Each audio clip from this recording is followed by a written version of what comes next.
Good morning, everyone. It's Doug for Vermont Hoyas, and welcome to a visit with myself and Hoya insularis.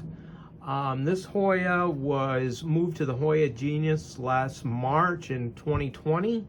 It was originally discovered in the early 1900s, and it had a name, Ananthropanthus borneensis.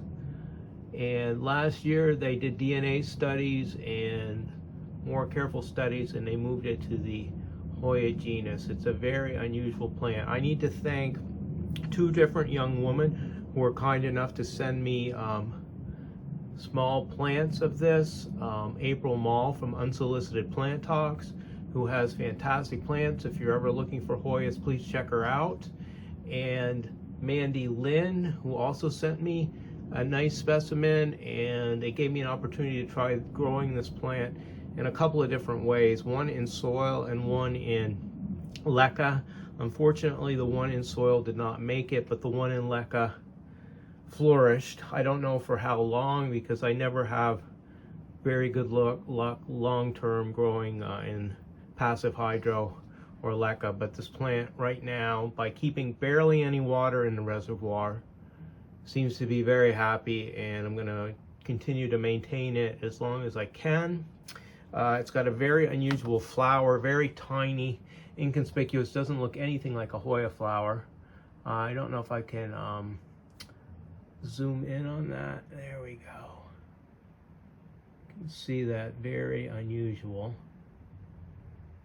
Zoom back out. I should have some good still photos, I hope, at the end of this video if you stick around. But thriving in semi-hydro, very unusual. Foliage, best grown for the foliage because the flowers aren't much to look at, only as a curiosity. I'll just bring those up one more time so you can take a look at them.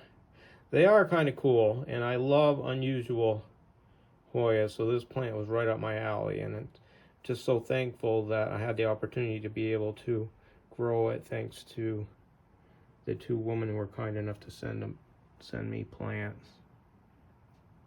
So it's just lovely. I don't have much else to say about this. I've had it since last summer. It got a peduncle pretty quickly.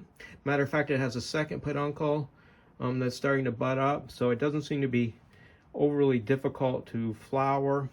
It's got foliage a little similar to Hoya acicularis, except this is about 100 times easier to flower.